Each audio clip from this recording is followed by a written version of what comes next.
маселени кийинке которуп, ошондой кылып президент жөнөтүп коелу. Ошо менен бүгүнкү сурөөлөр.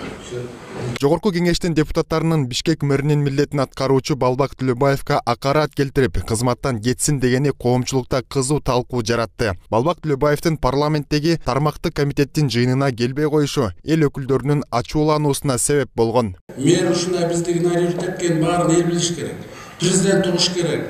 Бир эмес, экинчи жол чакырдык. Экинчи жолдагы комитетти игнор кылып, мэр баш болуп келбей атышат. Biz bir yerге кайта эле чыгып чогулта беребизби? Biz bir yerден азыр келбесе дагы чечимин чыгарып туруп тапшырмай беришибиз керек. Өкмөткө, прокуратурага.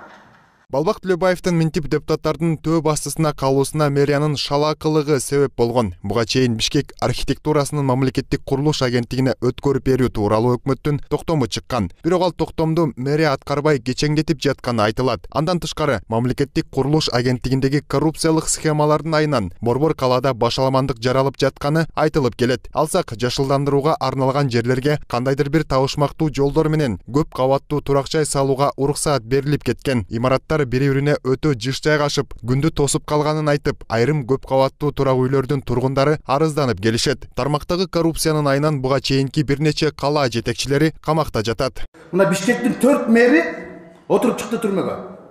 Бардыгы курулуш тармагындагы көйгөйлөрдөн улам. Бул аздык болот о. Эмне үчүн Бишкек шаар мэри бүгүн келген жок, билесизби? Анткени анын капиталдык курулуш башкармасы курулуш тармагындагы коррупция боюнча кылмыш иши козголуп абакта жатат. Вице-мэр абакта жатат.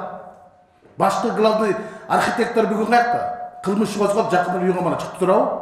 Мындай көйгөйлөр менен Балбак Түлөбаев деле тааныш. Ал буга чейин жергиликтүү депутаттарга Бишкек шаарынын 2019-жылы кабыл алынган деталдык планын кайра карап чыгуу тапшырмасын берген. Ал депутаттардын дооматтарына журналисттерге маалымат жыйын өтүп жаткан учурда жооп кайтарды. Урматтуу жогорку кеңештин депутаттары Кубанычбек Жумалиев, Момбековторго кайрылат элем. Ушу бир жолу мыйзамды ачып окуп койгулачы, пожалуйста. Бир жолу мыйзамды ачып окуп койгула. Мен эки мыйзам негизинде иштейм. Жергиликтүү местное самоуправление закон и статус Ош Бишкек. Менин өзүмдүн парламентим бар. Эми ойлосоңуздар, билеген парламентке менин 3 начальник дерек 3 чарбамдын директорун вице-мэрди чакырып атат. Биздин аякта эмне тиешебиз бар.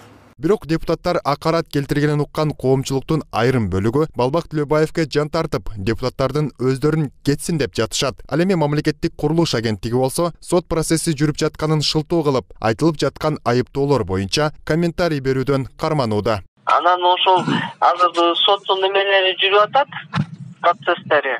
Анан судебный процесстер болуп атканда биз азыр ошол комментарийден эметип атабыз да, ачып атабыз да, анткени это тоже влияние на судебный процесс дейт. Оказывается, ошондой эмеси бар экен, юристтердин немелеричи. Борбор калаанын деталдык планы мыйзам бузуулар менен өзгөрүп кетип жатканы, бир гана курулуш тартиби бузулбастан шаардын экологиясына да терс таасирин тийгизген. Көп кабаттуу үйлөрдүн жыш жайгашканынан улам тоодон келген таза аба токтоп калып, шаардын асманын каптаган кара түтүндү сүрүп чыгара албай калган. Анын кесепетинен бишкектиктер түтүнгө ууланып жашап келет. Мындай былык иштерге жоопкерчиликтүү мекемелер болсо, эч нерсе болбогонсуп, коррупциялык аракеттерин улантып келишет. Бул фактыларга да тиешелүү органдар көңүл буруусу керек дешет экологдор. Айжигит Матраимов, Калыс Бактыбеков, 7 канал, Бишкек.